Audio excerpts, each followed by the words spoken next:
Cuando hablamos de té, lo primero que se nos viene a la cabeza es una taza con un saquito colgando.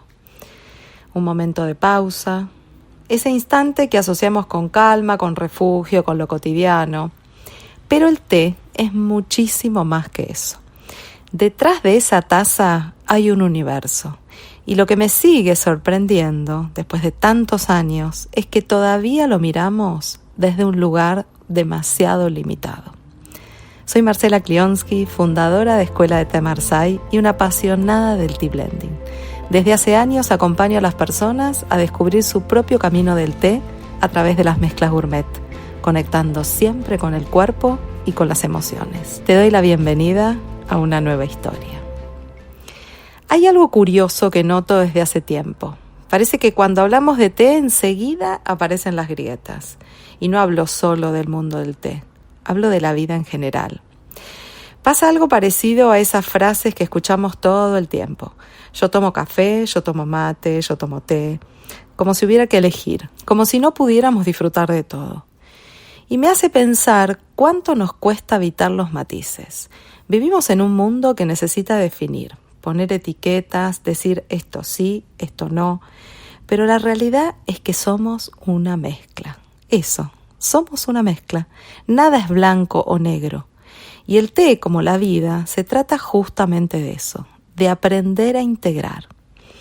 Cuando una persona se acerca al mundo del té, lo hace con una imagen muy simple. La taza, el saquito, la pausa.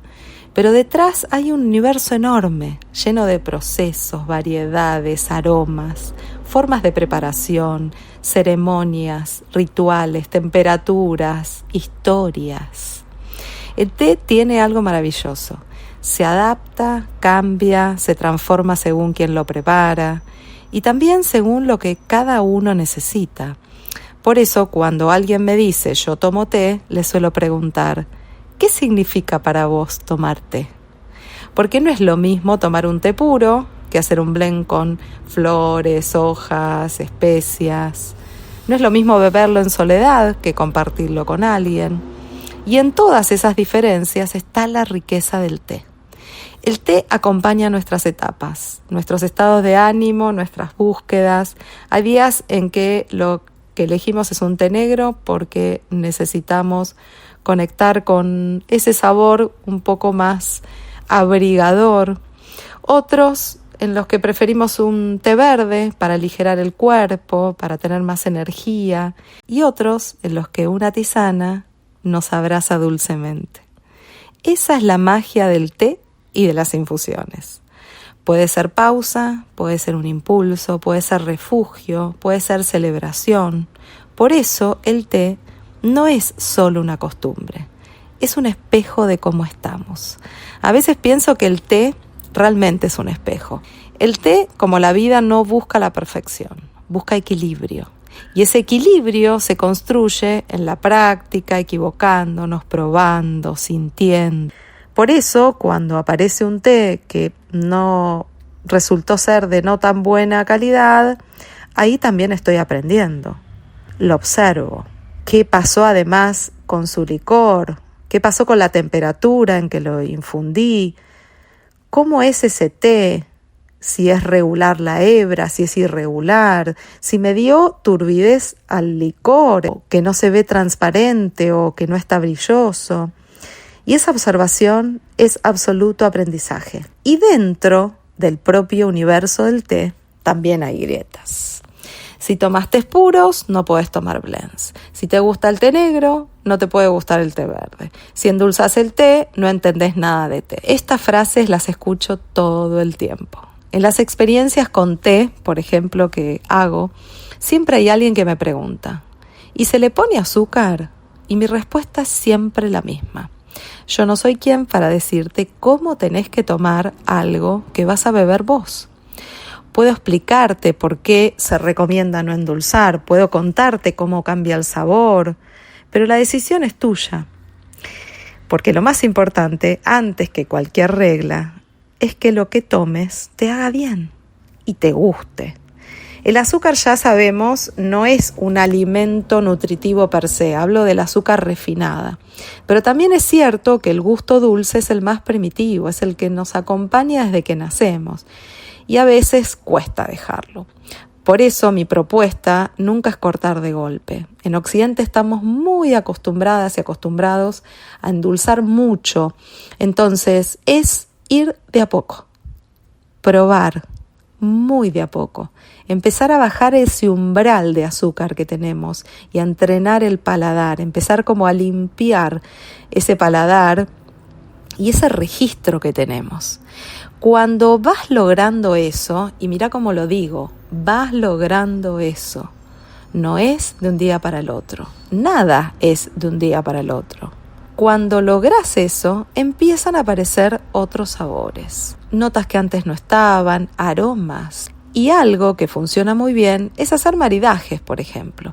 Por eso en las experiencias de té siempre propongo probar primero el té solo, después acompañarlo con algún alimento y nuevamente volver a tomar el té. Ahí aparece una textura diferente y aparece algo distinto en tu paladar.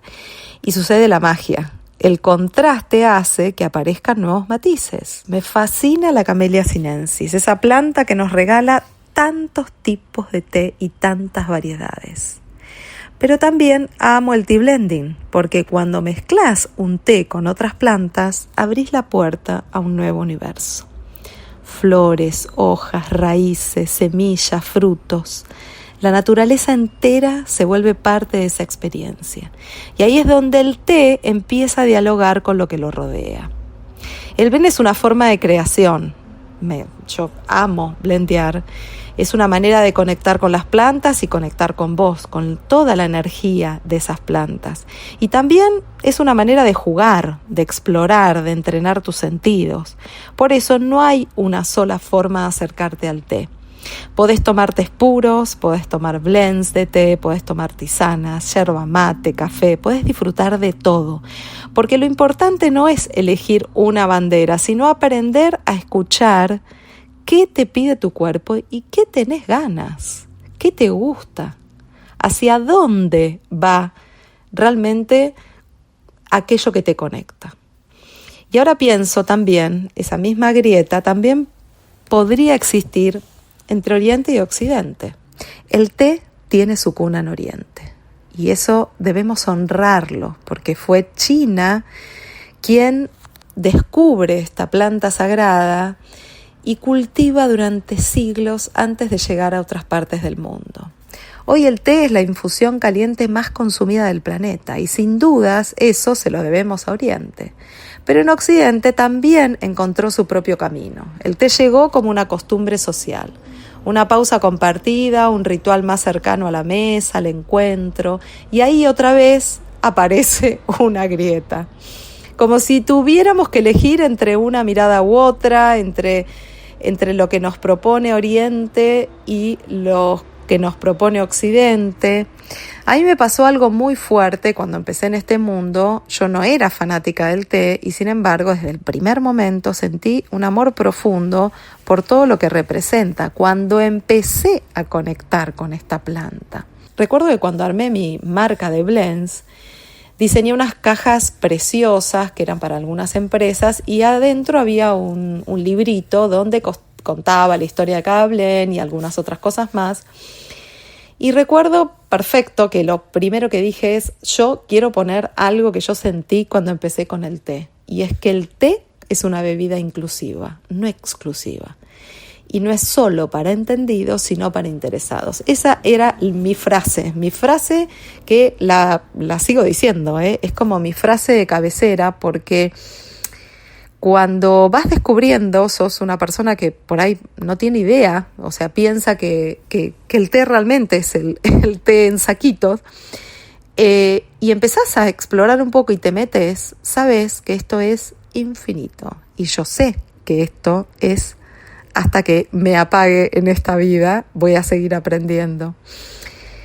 Porque el té, además, lo que tiene es que no separa, integra culturas, integra miradas, formas de preparar, e integra a las personas. Cada experiencia que tenemos con el té, las formas en que vamos probando el tipo de infusión, Oriente me enseñó a animarme a subir las temperaturas y jugar un poco con los tiempos de infusión.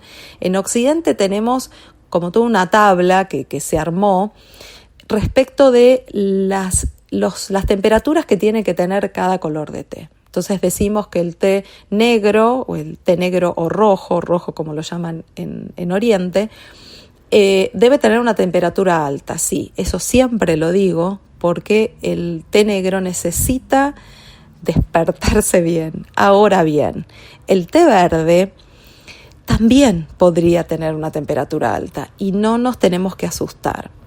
En realidad, la temperatura alta en un té verde nos revela también un poco la mala calidad de ese té. Entonces, mi sugerencia es que cuando tengas un té verde en tus manos y no sepas la procedencia, no sepas cómo es la calidad, primero lo mires, lo huelas, lo toques, que esté crujiente, y después cuando vayas a prepararlo, no empieces con el agua tan caliente, empezá con 80 grados unos 2 minutos y después anímate a subir un poco más y bajar el tiempo de infusión.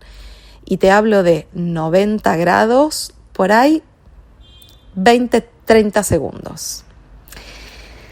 Cada vez que estoy en contacto con un nuevo té, me recuerda la importancia de seguir conectando también con lo que siente mi cuerpo. Y que no hay apuro, que tengo que ir conectando con esa manera, con ese ritual, con esa conexión con la que me conecto siempre. En Oriente, la ceremonia del té es un arte. En China, si bien conocemos el Gongfu Cha es un tipo de preparación. No es una ceremonia per se, como lo es en Japón, pero es un estilo de preparación que fui adoptando para algunos tés puros y también para algunos blends. Me animé a algunos blends prepararlos al estilo Gongfu Cha.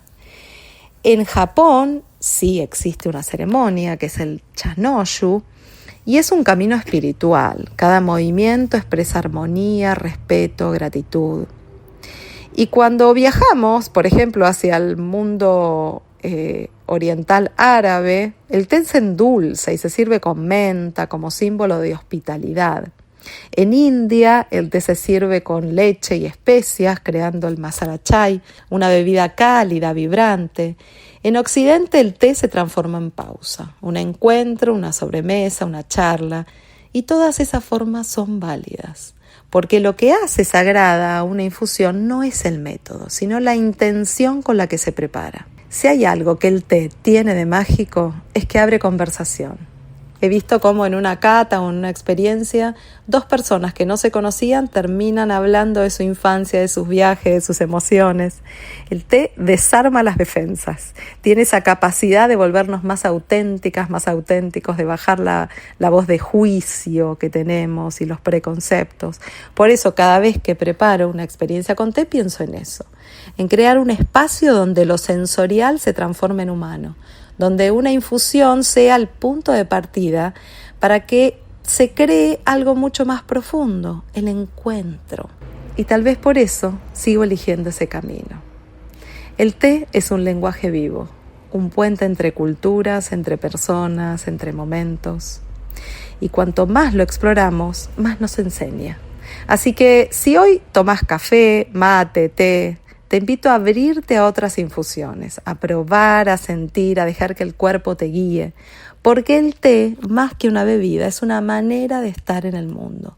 Y cuanto más lo integramos, más nos integra también a nosotras. Espero que te haya gustado este episodio. Me encantaría que me cuentes qué tomás, qué tomás vos hoy, con qué bebida te conectás, con qué bebida caliente te conectás. Y nos escuchamos en nuestra próxima historia con Alma de Plen.